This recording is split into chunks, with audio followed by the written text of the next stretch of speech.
और भूकंप के बाद इमरजेंसी लगी। सुनामी का भी अलर्ट जारी किया गया है वेनेजुएला में। तो भूकंप के बाद सुनामी को लेकर भी अलर्ट जारी किया गया है। इमरजेंसी का ऐलान फिलहाल वेनेजुएला में कर दिया गया है हालात को देखते हुए। UEM जयपुर एक आदर्श लक्ष्य है। भावी छात्रों के लिए अच्छी नौकरी, भविष्य के लिए तैयार कौशल के साथ अच्छी शिक्षा।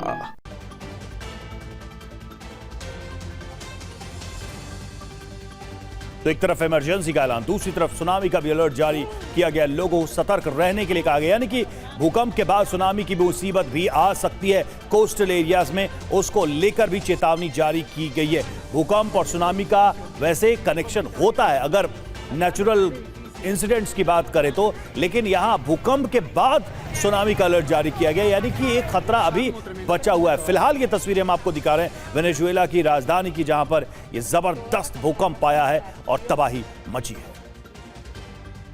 और सिर्फ वेनेजुएला में नहीं, अमेरिका में भी भूकंप के झटके महसूस किए गए। अमेरिका में 5.6 तीव्रता का भूकंप आया। कैलिफोर्निया के उत्तरी हिस्से में धरती हिली।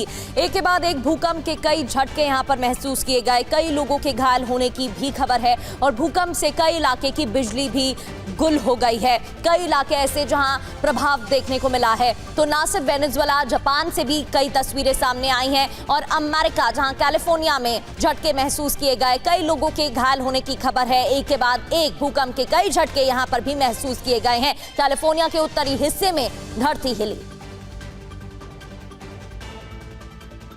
5.6 तीव्रता का भूकंप यहां पर भी आया। ये देखिए तस्वीरें, कैसे एक स्टोर में सामान हिलता हुआ दिखाई दे रहा है।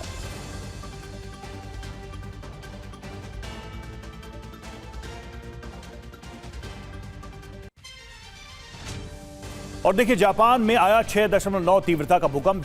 जापान में भी झटके महसूस किए गए। तेज झटकों से जापान की धरती हिली है। होन्शु द्वीप के पूर्वी तट के पास समुद्र में भूकंप आया है। ये जानकारी सामने आ रही है जापान को लेकर।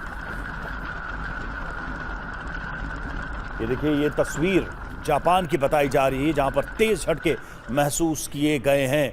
ये एक और तस्वीर हम आपको दिखा रहे हैं। एक तरफ अमेरिका, दूसरी तरफ जापान की तस्वीर हम आपको दिखा रहे हैं। ये देखिए तस्वीरें आपके सामने, किस तरह से भूकंप के झटके जब आते हैं तब देखिए धरती कांप रही होती है। और ये तस्वीर कैद ये साफ देखा जा सकता है। बहुत ही क्विक, बहुत ही शेकी इस वक्त ये पिक्चर, जिसमें साफ दिखाई दे रहा है कि तेज झटके थे और इस वजह से कम वेनेजुएला में जबरदस्त नुकसान पहुंचा है। बिल्कुल। और एक और तस्वीर आपको दिखाते हैं। ये तस्वीर देखिए, जापान और अमेरिका की अलग अलग तस्वीरें सामने आई हैं। कैसे एक स्टोर, मेडिकल स्टोर भी दिखाई दे रहा है। यहाँ पर जो सामान रखा हुआ है वो गिरता हुआ दिखाई दे रहा है। हिलते हुए ये स्टोर की जो तस्वीरें हैं वो सामने आई हैं। जितनी भी बॉटल्स हैं वो जमीन पर गिर जाती हैं। सामान बिखरा हुआ दिखाई दे रहा है और इससे पता चलता है कि भूकंप के कितने तेज झटके यहाँ पर महसूस किए गए।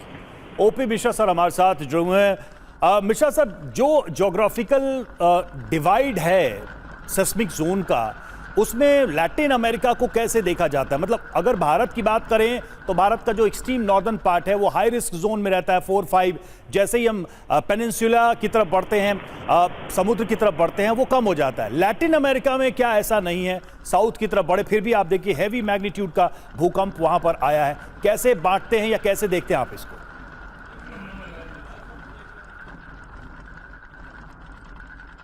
ये जो भी है, इसका जो है एक काफी जोनेशन का प्रक्रिया जो है कठिन होता है। इसमें पीक ग्राउंड एक्सेलरेशन के आधार पर हम जो है जोनिंग मैप करते हैं, जिसमें कि मैक्सिमम क्रेडिबल अर्थक्वेक का जो फॉल्ट होता है उसको डिजिग्नेट करते हैं। उसमें सेस्मिक वेव के एटेन्युएशन को भी कहते हैं, कि देखते हैं कि किस तरह से सेस्मिक वेव जनरेट होगा, कितना अमाउंट उसका एटेन्युएट होगा, कितना स्कैटर्ड होगा और उसका इंपैक्ट कितना दूर तक जाके मासिव होगा। ये सारे चीज को देखते हुए उसको जोनेशन करते हैं और देखते हैं कि पीक ग्राउंड एक्सेलरेशन कहां पर ज्यादा है, कहां पर कम है, और उसको करने के लिए उसका स्ट्रक्चर का किस तरह से स्पेक्ट्रल फ्रीक्वेंसी के अनुसार उसको बनाया जाए जो कि शेकिंग को करे। ये सारे प्रोसेस जो है स्टैंडर्ड है, वो इंडिया में भी वही होता है। अभी आप देखेंगे कि इंडिया का जोनेशन मैप अभी जो बनाया गया है और काफी जो है रिगरस बनाया गया, काफी डाटा लगता है इसमें, काफी जियोटेक्निकल इंटीग्रेटेड अप्रोच होते हैं, सेस्मोलॉजिकल, जियोफिजिकल, जियोलॉजिकल, जियो टेक्निकल सारे लेकर तब उसको वेटेज देकर उसको होलिस्टिक एक मॉडल बनाते हैं जो कि एक रिप्रेजेंट करे रियलिटी को। तो इस तरह से जोनेशन मैप बनाया गया। ये जोन मैप भी एक प्रिडिक्शन का वन ऑफ द एस्पेक्ट है कि डिमार्केशन करना भी अर्थक्वेक का एक वे है कि हम डिमार्केट किए कि in which zone we are living. So it was the hottest spot of the Venezuela, Caracas. This has already shown. Just like in India, in northeastern part of the India or some part of the plate interior, Bhuj area, these are the earthquake prone area. तो ये इस तरह से बनाया जाता है कि उसे किस तरह से सेस्मिक इंटेंसिटी का वेरिएबिलिटी किस जोन में आता है। इसका सर कोस्टल एरिया से कनेक्ट होना कोई मायने नहीं रखता इस संदर्भ में, क्योंकि मैं ये सवाल पूछना चाह रहा था कि सुनामी का भी at the same time alert issue किया गया है, यानी कि कोस्टल एरियाज में ऊंची लहरें उठ रही हैं और सुनामी आने को लेकर अलर्ट किया गया है लोगों को।